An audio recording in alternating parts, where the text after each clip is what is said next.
জালেম মনে হচ্ছে বাপ মাকে, মুখ বন্ধ রাখবেন, ক্ষমতা দেখাবেন না বাপ মায়ের সামনে। যা হবে হবে। সংসার ভেঙে যাক, চাষ থাক, তাতে আসে যায় না। বউ চলে যাক, থাক, তাতে আসে যায় না। মা যা বলবে তাই মানতে হবে, এটাই ঠিক, যদি পাপ না হয়। মা যা বলেছে তাতে যদি পাপ হয় মানতে হবে না। পাপ না হলে যা বলছে তাই মানতে হবে, সেটাই মানতে হবে। দেখবেন, 1 মিনিট দেখেন, কে বাড়িতে আছে? জি না। কোথায় গেছে? শিকার করতে গেছে। কখন আসবে? সন্ধ্যায়। কেমন আছো? খুব একটা ভালো নেই। আচ্ছা ঠিক আছে, আসলে সালাম দিও, চোকাট পরিবর্তন করতে বলিও। সন্ধ্যার সময় এসে বুঝেছেন আব্বা এসেছিলেন। কি ব্যাপার, কেউ এসেছিল? জি, একজন বৃদ্ধ মানুষ এসেছিলেন। কি বললেন? বললেন বাড়িতে আছে। আমি বললাম নেই। কোথায় গেছে? শিকার করতে গেছে। কখন আসবে? সন্ধ্যায়। কেমন আছো? খুব একটা ভালো নেই। কি বললেন তিনি? বললেন ঠিক আছে, আসলে সালাম দিও, চোকাট পরিবর্তন করতে বলিও। হ্যাঁ, তিনি আমার আব্বা। তোমার উত্তর ভালো হয়নি। যখন তিনি বলেছিলেন কেমন আছো, তখন তোমাকে বলতে হতো আলহামদুলিল্লাহ। তোমার উত্তর ভুল হয়েছে। তিনি তোমাকে তালাক দিতে বলে গেছেন, ইলহাকি ইলা আহলিক, তুমি তোমার বাপের বাড়ি চলে যাও। তুমি কত বড় বুদ্ধিমতী দেখার সুযোগ নেই। তুমি কত বড় চাকরি করো এটা দেখার সুযোগ নেই।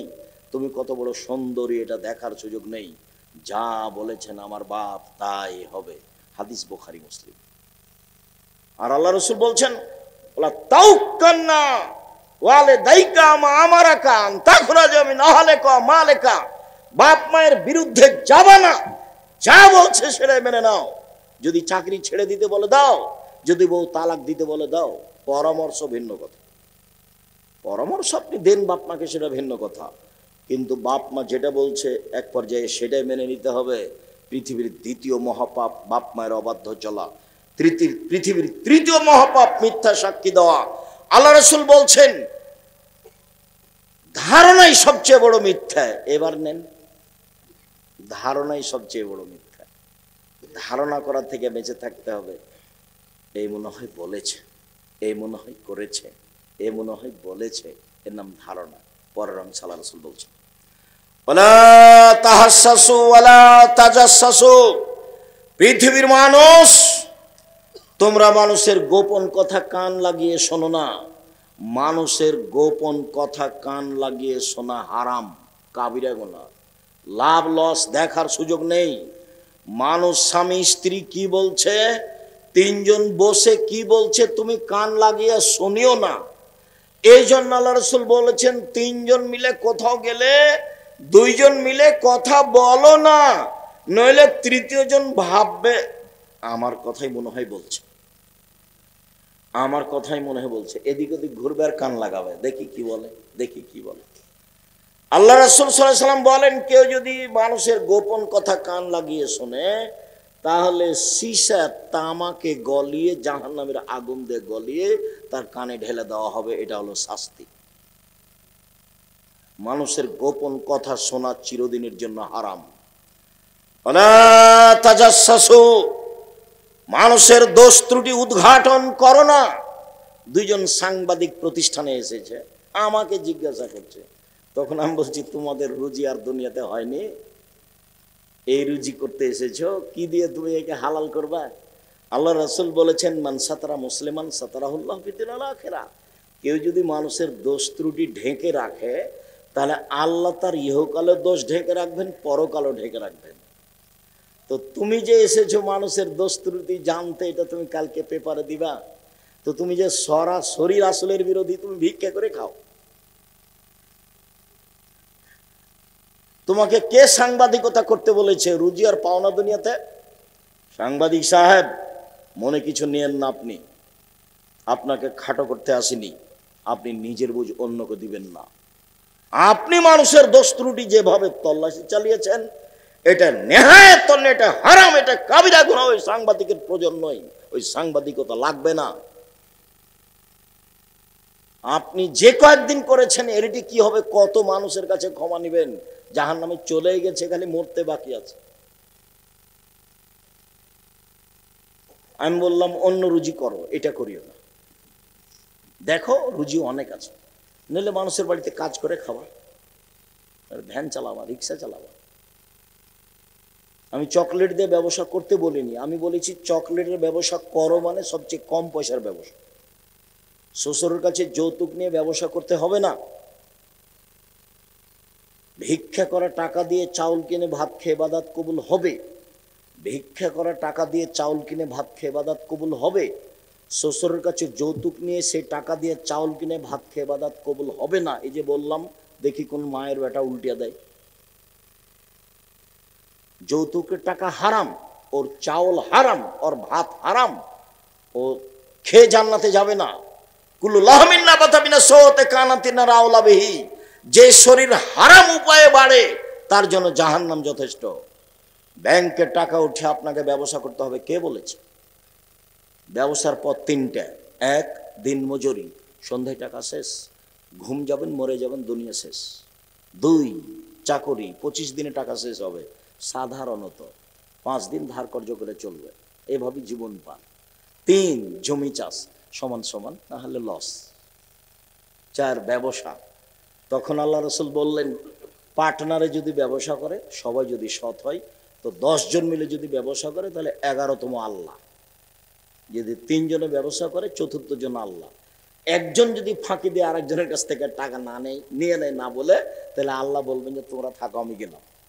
তখন মারামারি লেগে যাবে, কোট টোট হবে, দিয়ে পালিয়ে যাবে, দিয়ে টাকা আর নাই, ব্যবসাও নেই। তো নিজে নিজে ব্যবসা করেন। তখন আল্লাহ রসুল বলছেন, তাজির আস-সাদুক আল আমিন একুনুমা শুহাদা সিদ্দিকিন ওয়াল আম্বিয়া, সত্যবাদী বিশ্বস্ত ব্যবসায়ীরা বিচারের মাঠে নবীদের সাথে থাকবেন। এবার নেন, তাহাজ্জুদ না পড়লে নবীর সাথে থাকা যায় না। একজন সাহাবী রাতে ওজুর পানি নিয়ে এসেছেন মেসক, আল্লাহ রসুল খুশি হয়ে বলছেন, সাল সালমা সেতা, তুমি চাও কিছু চাও, যা চাও চাও, আমি খুশি হয়েছি। এনারা ব্যবসা বাণিজ্য করেন, এনারা ভালো বুঝেন কর্মচারী কি জিনিস। কর্মচারী আহমাদ, যে হ্যাঁ বেশ তুই ভালো রে, কুরবানি আসুক, তোকে আমি 2টা জামা দেবো, নতুন জামা দেবো।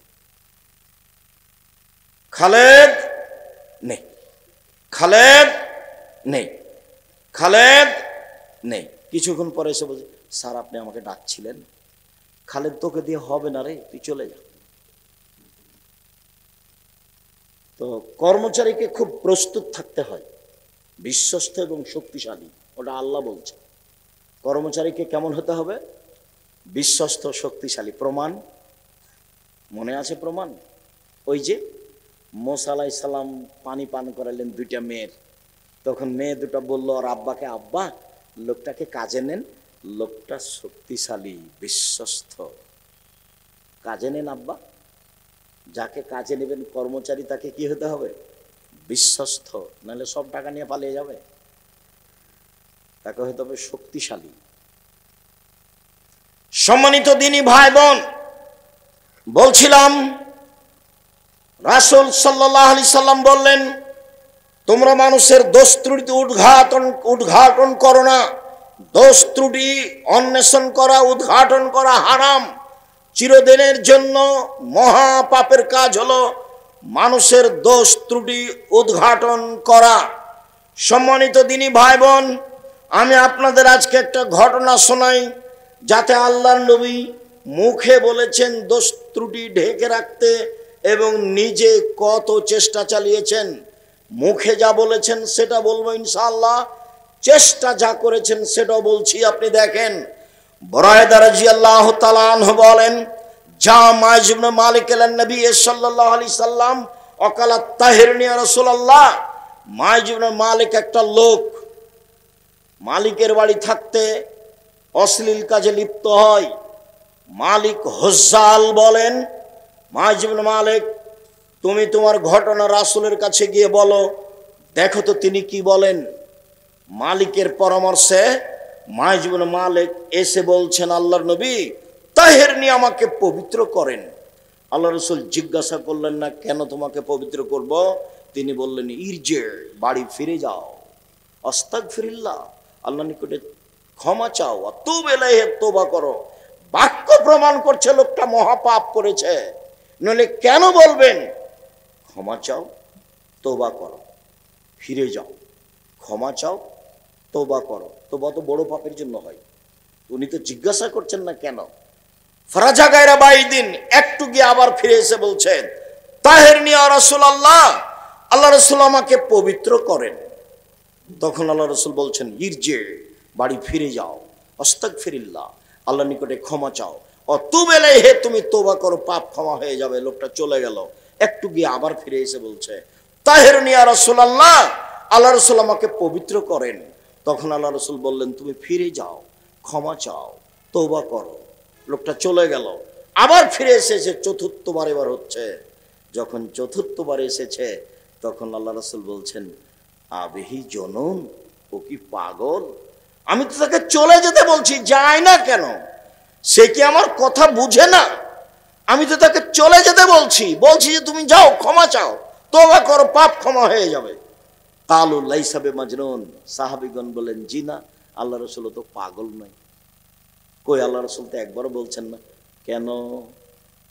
কেন তোমাকে পবিত্র করব? ঘটনা কিন্তু বুঝতে পারছেন। বলছেন ও কি পাগল? তো সাহাবীগণ বলেন জি না, পাগল নয়। তখন আল্লাহ রাসূল বলছেন আর সারেবা খামরান, ও কি মদ পান করেছে? তাই সে আমার কথা বুঝে না। আমি তাকে চলে যেতে বলছি, যায় না কেন? ও কি মদ খেয়েছে?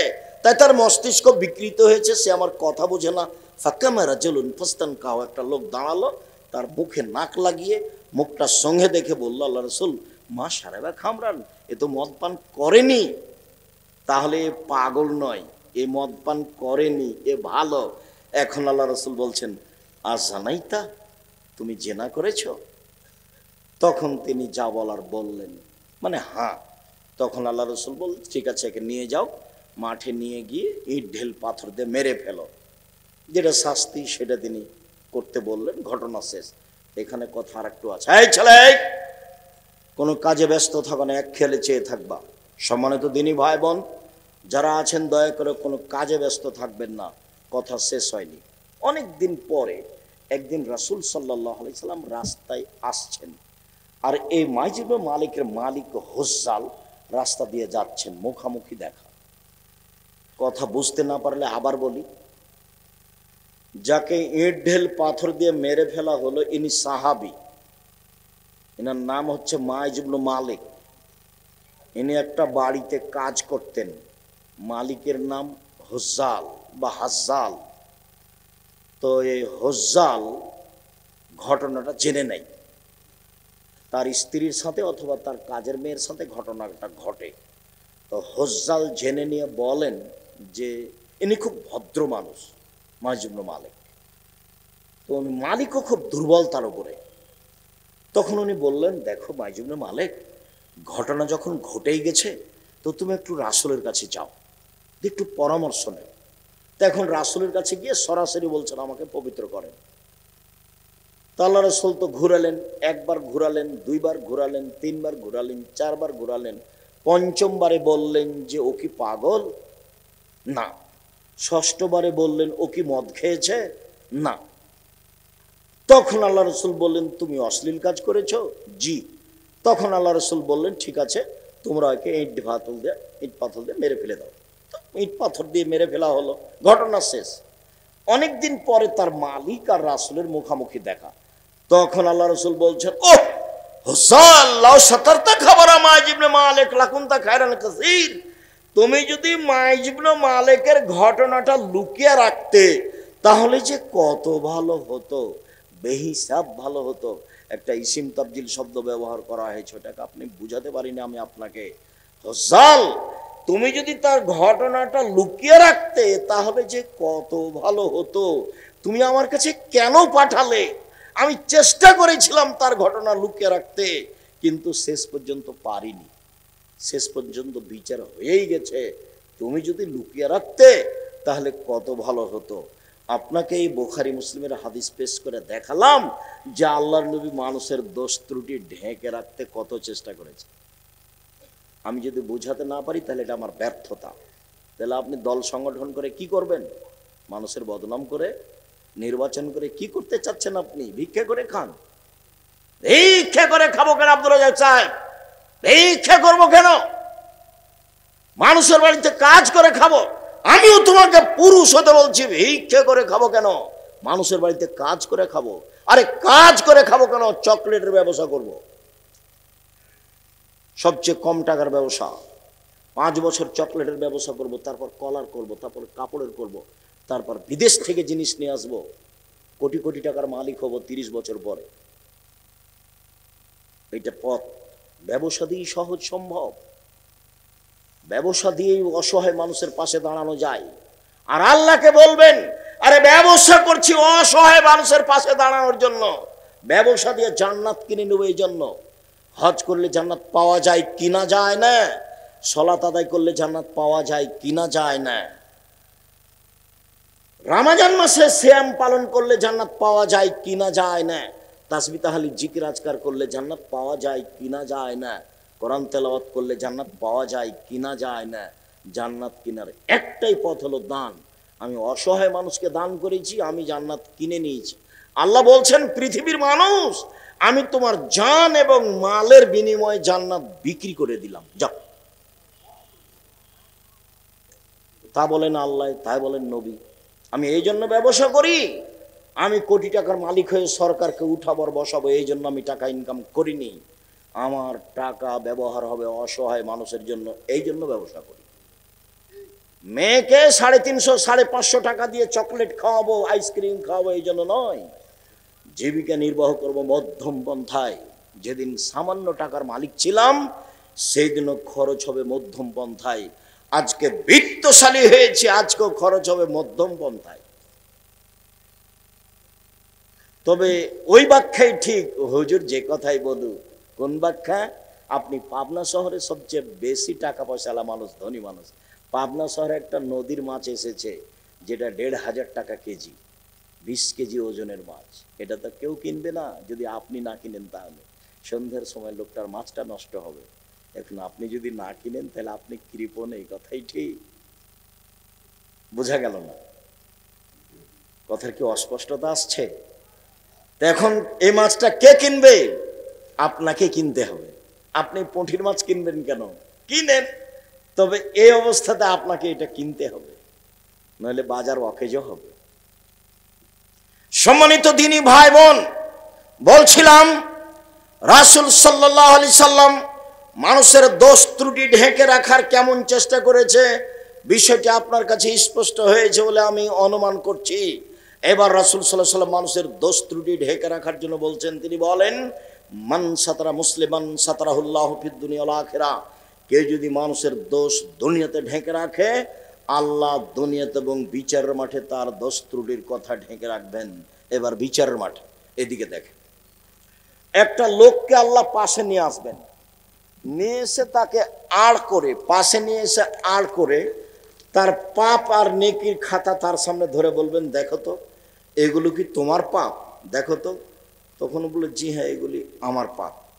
তো তুমি কি মনে করছো যে আমার ফেরেশতারা অন্যায়ভাবে লিখে দিয়েছে? জি না, সেটা আমি মনে করি না। তুমি কি আমাকে কিছু বলতে চাও? জি না, আমি কিছু বলতে চাই না। শোনো, মানুষ হিসেবে তুমি দুনিয়াতে মানুষের দোষ ঢেকে রেখেছিলে, আমি আল্লাহ তোমার দোষ ঢেকে রাখতে পারি না? পারি। যাও, তোমার বিচার হবে না, মাফ করে দিলাম, যাও। এ হলো যে দোষ ঢেকে রাখে তার ফলাফল। এবার বলেন সাংবাদিক, আপনার কি হবে? এবার বলো যুবক, তোমার কি হবে? তুমি যে দিন রাত মানুষের বদনাম করে বেড়াচ্ছ, তোমাকে এ কাজ কে দিয়েছে?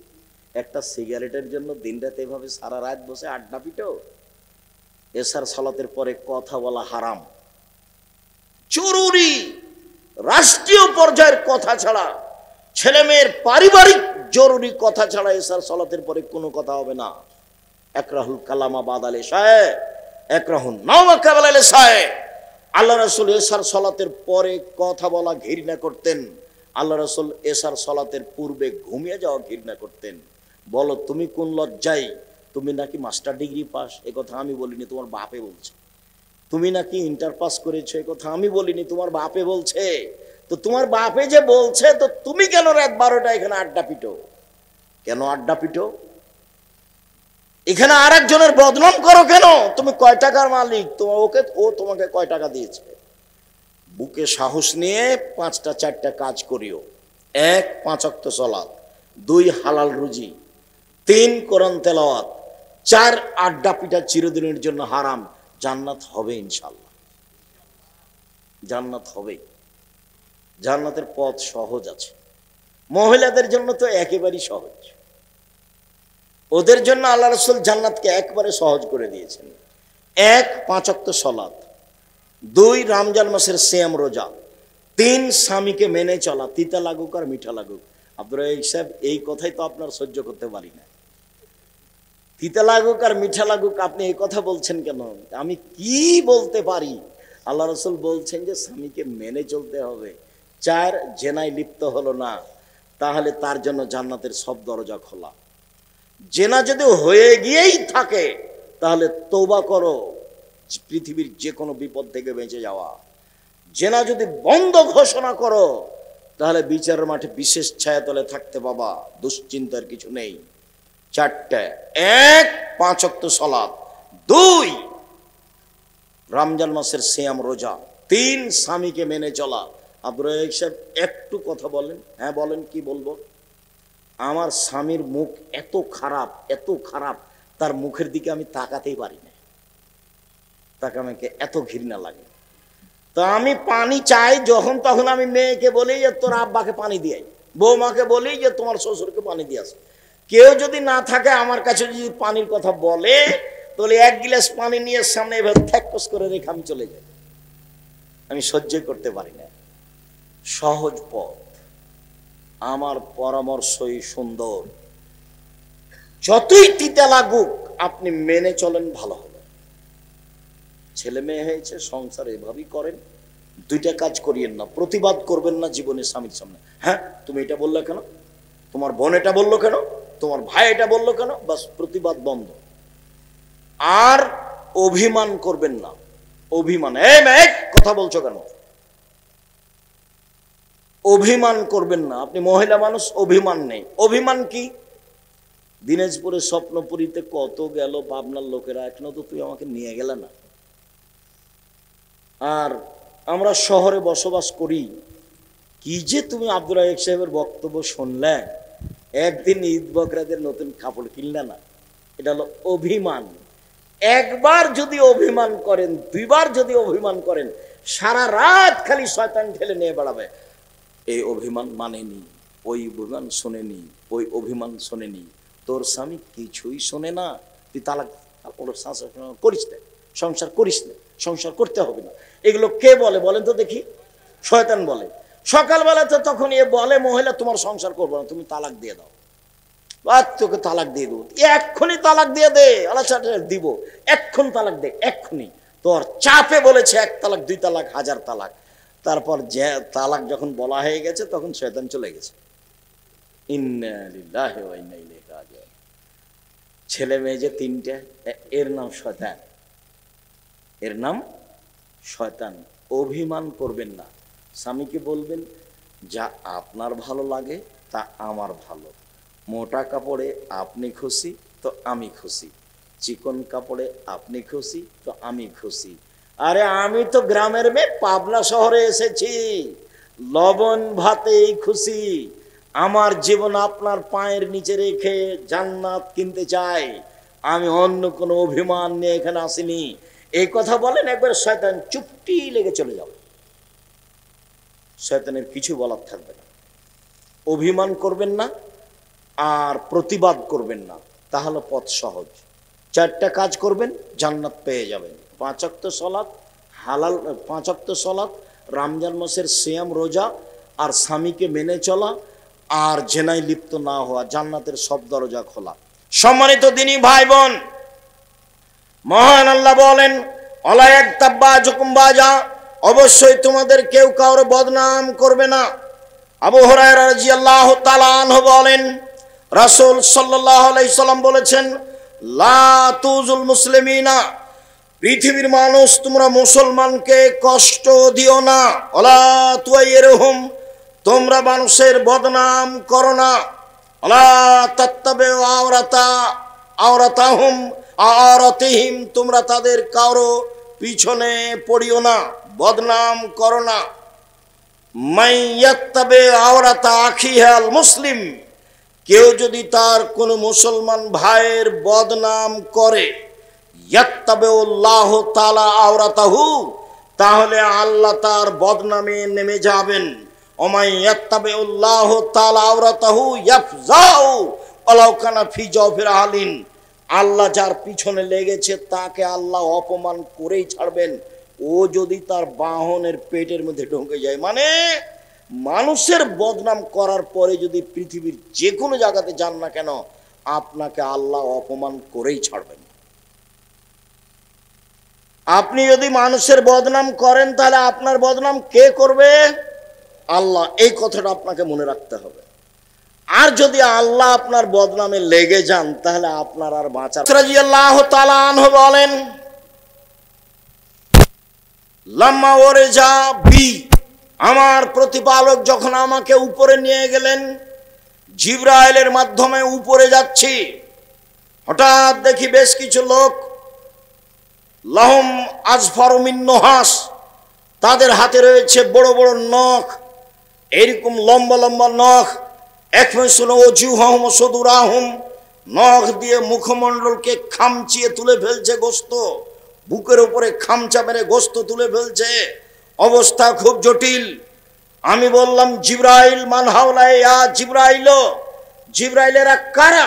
অবাক কথা, নিজের নখ দিয়ে মুখমণ্ডল খামচিয়ে গোস্ত তুলে ফেলছে, নিজের নখ দিয়ে বুকের গোস্ত তুলে ফেলছে, এরা কারা? জিবরাইল বললেন, হাওলায়ে আল্লাযীনা ইয়াকুলুনা লুহমান নাস ওয়া ইয়াকুলুনা লুহমান নাস, যারা মানুষের বদনাম করে, গোস্ত খায়, গীবাত করে, তারাই হচ্ছে এরা। যারা বদনাম গীবাত করে তাদের অবস্থা হবে এই, নখ হবে বড় বড়, আর নিজের নখ দিয়ে মুখমণ্ডল এবং বুকের গোস্তকে তুলে ফেলবে। বিচার যতদিন পর্যন্ত না হচ্ছে ততদিন পর্যন্ত এটা চলতে থাকবে। গীবাত, বদনাম মহাপাপ। সাহল ইবনে সাদ রাদিয়াল্লাহু তাআলা আনহু বলেন, রাসূল সাল্লাল্লাহু আলাইহি সাল্লাম বলেছেন, মাইয়াজমান লি মা বাইনা লাহিয়াহি ওয়া মা বাইনা রিজলাহি আজমাউল জান্নাহ। পৃথিবীর মানুষ শুনে রেখো, যে ব্যক্তি দুইটা জিনিসের জিম্মেদারি নিতে পারবে, আমি মুহাম্মদ সাল্লাল্লাহু আলাইহি সাল্লাম তাকে জান্নাতে নিয়ে যাওয়ার জন্য জিম্মেদারি নিলাম। এক, যে ব্যক্তি মুখে কারো বদনাম করবে না, আমি মুহাম্মদ সাল্লাল্লাহু আলাইহি সাল্লাম তাকে জান্নাতে নিয়ে যাব। কিভাবে নিয়ে যেতে হবে সেটা আমার ব্যাপার। দুই, যে ব্যক্তি জেনায় লিপ্ত হবে না, তাকে আমি জান্নাতে নিয়ে যাব। কিভাবে নিয়ে যেতে হবে সেটা আমার ব্যাপার। বুখারী মুসলিমের হাদিস। আল্লাহর নবী বললেন, পৃথিবীর মানুষ শুনে রেখো, যে ব্যক্তি দুইটা জিনিসের জিম্মেদারি নিতে পারবে, আমি তার জন্য জান্নাতের জিম্মেদারি নিলাম। এক, মুখ দিয়ে মানুষের বদনাম করবে না, আমি তাকে জান্নাতে নিয়ে যাওয়ার জিম্মেদারি নিলাম। দুই, জেনায় লিপ্ত হবে না, আমি তাকে জান্নাতে নিয়ে যাওয়ার জিম্মেদারি নিলাম। আবু হুরায়রা রাদিয়াল্লাহু তাআলা আনহু বলেন, রাসূল সাল্লাল্লাহু আলাইহি সাল্লামকে জিজ্ঞাসা করা হলো, আন আকসারে আইয়ুদখিলান নাসা নারা, আল্লাহর নবী বলেন তো মানুষকে বেশি বেশি জাহান্নামে দেয় কি? আল্লাহ রাসূল বলেন তো কিভাবে মানুষ বেশি বেশি জাহান্নামে যায়? তখন আল্লাহ রাসূল বলেন, আল ফারজ আল ফাম, মুখের মাধ্যমে মানুষ বেশি বেশি জাহান্নামে যাবে, আর জেনার মাধ্যমে মানুষ বেশি বেশি জাহান্নামে যাবে। জাহান্নামে যাওয়ার এই দুটা পথ, একটা হলো মুখ বদনাম গীবাত, আর একটা হলো জেনা। আবু হুরায়রা রাদিয়াল্লাহু, উবাদা ইবনে সামিত রাদিয়াল্লাহু তাআলা আনহু বলেন, রাসূল সাল্লাল্লাহু আলাইহি ওয়াসাল্লাম বলেছেন, পৃথিবীর মানুষ ইজমানুল সিত্তান মিন আনফুসিকুম আজমলাকুম জান্নাহ, তোমরা 6টা জিনিস মেনে নেওয়ার জিম্মেদারি নাও। পৃথিবীর মানুষ, তোমরা 6টা জিনিস করার জিম্মেদারি নাও, আমি মুহাম্মদ সাল্লাল্লাহু আলাইহি ওয়াসাল্লাম তোমাকে জান্নাতে নিয়ে যাওয়ার জন্য জিম্মেদারি নিলাম। এক, উসদুকু ইযা হাদাসতুম, কথা বললে সত্য কথা বলো। এখন মিথ্যা বললে হলো বুদ্ধিমান। মিথ্যা বললে ও হলো বুদ্ধিমান না। বুদ্ধিমান শব্দ সবার উপরে ব্যবহার হবে না। ও হলো ধূর্ত, ও হলো চালাক, ও হলো বদ, ও হলো শয়তান। ও মিথ্যা বলে পার হয়ে গেছে, ও ভালো নয়, ও বুদ্ধিমান নয়। এক, কথা বললে সত্য বলো, কিভাবে জান্নাতে নিয়ে যেতে হয় সেটা আমি দেখব। দুই, অফে যাওয়াতুম, মানুষের সাথে ওয়াদা করলে পূর্ণ করো, ওয়াদা খেলাপ করো না। মুনাফিকের লক্ষণ হচ্ছে ওয়াদা খেলাপ করা। ওয়াদা করলে পূর্ণ করো, জান্নাতে নিয়ে যাওয়ার জন্য জিম্মেদারি আমি নিলাম। আদুয়ে যাও তুমিনতুম, আমানত রাখা হলে সময়ে তা দিয়ে দাও। বিপদে পড়েছে মসজিদের সভাপতি, বিপদে পড়েছেন মাদ্রাসার সভাপতি, বিপদে পড়েছেন হেড মাওলানা, হেডমাস্টার, প্রিন্সিপাল, ভাইস চ্যান্সেলর, বিপদে পড়েছেন জেল সুপার, বিপদে পড়েছেন চেয়ারম্যান, মেম্বার, এমপি, মন্ত্রী। তারা বুঝতে পারেনি 10-এর পয়সা কত ভয়াবহ পয়সা। একটু টান দেন। আত্মসাৎ, আব্দুর রাজ্জাক বিন ইউসুফ, দেখেন চলে আসবে একবারে সব ধারাবাহিকভাবে হাদিস। আত্মসাৎ, আব্দুর রাজ্জাক বিন ইউসুফ। একটা গম যদি চেয়ারম্যান সাহেব আত্মসাৎ করেন, তাহাজ্জুদ দিয়ে বিচারের মাঠে টিকতে পারবে না। জেনে শুনে যদি একটা গম, একটা জুতার ফিতে কম থেকে কম যদি কেউ আত্মসাৎ করে, তাহাজ্জুদ দিয়ে বিচারের মাঠেও টিকতে পারবে না। তাই তো রাসূল সাল্লাল্লাহু আলাইহি ওয়াসাল্লাম বলছেন, 3 শ্রেণীর মানুষের সাথে আমি বিচারের মাঠে কথা বলবো না, তাদের আমি পবিত্র করব না, তাদের সাথে আমি কথা বলবো না, তাদের দিকে আমি দয়ার দৃষ্টি দিব না। এক, আল মুসবিল, টাকনুর নিচে পায়জামা প্যান্ট লুঙ্গি পরে যে, তার সাথে আমি কথা বলবো না। দুই, মালিকুন কাযাব, মিথ্যুক দায়িত্বশীল যে, মিথ্যুক মেম্বার, মিথ্যুক চেয়ারম্যান, মিথ্যুক হেডমাস্টার, মিথ্যুক হেড মাওলানা, মিথ্যুক জেল সুপার, মিথ্যুক দায়িত্বশীল যে যেখানে আছে, একবারে নিচে থেকে না উপর পর্যন্ত তাহাজ্জুদ পড়ুক, আর প্রতি বছর হজ করুক, আর বছরে 10 বার উমরা করুক, আল্লাহ তার সাথে কথা বলবেন না। তো মিথ্যুক, ধোঁকাবাজ, প্রতারক, জাতিকে ফাঁকি দিয়ে দায়িত্ব পালন করে, গদ্দার। রাসূল সাল্লাল্লাহু আলাইহি ওয়াসাল্লাম বলছেন, 2 শ্রেণীর মানুষের ব্যাপারে আমি সুপারিশ করব না। পৃথিবীর মানুষ শুনে রেখো, 2 শ্রেণীর মানুষের সাথে আমি কথা বলবো না, ওদের পক্ষে কথা বলবো না, ওদের সুপারিশ করব না। এক, ইমামুন জালুমুন গাসুম, স্বৈরাচারী, স্বেচ্ছাচারী, বদমেজাজি, স্বৈরাচারী, স্বেচ্ছাচারী, বদমেজাজি, আত্মসাৎকারী, জালেম বাদশার সাথে আমি কথা বলবো না, জালেম শাসকের সাথে কথা বলবো না। এই ছেলে, জুলুমের বয়স তোমাদের বাংলাদেশে 45 মিনিট, আর এর চেয়ে বড় যে, সে হলো 2-3 মিনিট ফেরাউন, তার চেয়ে বড় যে আদ সামুদ, মিনিট টিনিট নাই, বাস নেই, এক বিদ্যুৎ তারপর নেই, মানে মিনিট নাই, সেকেন্ড নাই, আস্তে আস্তে নেই। ওরা হলো সবচেয়ে বড় জালেম। জুলুম করে কেউ বিচারের মাঠে টিকতে পারবে না। তো আর তুমি যদি নিরুপায় দেখতে চাও, তাহলে দেখো না খুলনার অঘোষিত সম্রাট এরশাদ শিকদার। নিরুপায় কাকে বলে? নিরুপায় নেমে আসলে রক্ষা হয় না। রাতে রাতে দেশ দখল করতে পারেন প্রেসিডেন্ট সাদ্দাম, নিরুপায়। নিরুপায় নেমে আসে মানুষের জীবনে। শোনো, খবরদার মাঠে যায় না, 5 ওয়াক্ত সালাত আদায় করো, হালাল রুজি উপার্জন করো, নিম্নেরটা করো, কাজ করো। আমি ভিক্ষা করতে বলিনি, কোনো দিন বলি না। ওইটা নিচে নামতে নামতে নামতে তোমাকে আর তোমার বাপকে অপমান করার জন্য বলেছি। আব্দুর রাজ্জাক সাহেব অপমান করেন কেন? তো তোমার বাপ জেনে শুনে যৌতুক নিল কেন? কেন নিবে? তুমি কি এমন পড়া শিখেছ? কেন তুমি শ্বশুরের দাও মোটর সাইকেলে চড়ো? তোমার শরম হয় না কেন? বেটা নিজে কাজ করে দে, মোটর সাইকেল কিনো। শ্বশুরের কাছ থেকে মোটর সাইকেল নিতে হবে কেন? আগামীকাল সন্ধ্যা হতে হতে মোটর সাইকেল ফেরত দিবা, তোমার বাপকে বলবা, বাপ বেটা ভিক্ষা করে খাবো। তখন বলেছি ভিক্ষা করার কথা, তাছাড়া আমি ভিক্ষা করার কথা বলিনি। বলেছি কাজ করে খেতে হবে। শেষে বলেছি সবচেয়ে উত্তম পথ উপার্জনের কি? ব্যবসা। কম থেকে কম, বেশি থেকে বেশি। তাহলে জাতির উপকার করা যাবে, অসহায় মানুষের উপকার করা যাবে, এতিমের পাশে দাঁড়ানো যাবে। জামিয়া সালাফিয়া 519 জনের বেশি এতিম অসহায় মানুষ আছে। এদেশের সর্ববৃহৎ প্রতিষ্ঠান জামিয়া সালাফিয়া, যেখানে প্রায় 5000 ছেলে মেয়ে পড়াশোনা করে, 300 জন শিক্ষক শিক্ষিকা অবস্থান করেন, বেতন লাগে প্রতি মাসে 40 লক্ষ। কেন আপনি দেখতে যান না আমার বুঝে আসে না। গেলেই টাকা দিতে হবে এই কথা আমি বলিনি। আমি বলেছি আপনাদের প্রতিষ্ঠান দেখতে যাবেন, শূন্যের উপরে আছে, যার নিচে কিছু নেই, হলো কচুর পাতার পানি। আমি কোনো ব্যবসা করি না যা দিয়ে জামিয়া সালাফিয়া চালাই, আর আমি ধনী মানুষের ছেলে নই যা দিয়ে আমার বাপের জমিতে জামিয়া সালাফিয়া চালাই। আপনাকে আমি দেখার দাওয়াত দিয়েছি। কেন? দেখতে গেলে আপনার একটা অন্তত দোয়া আসবে, আল্লাহ তুমি এটা কবুল করো, এটা আমার অনেক।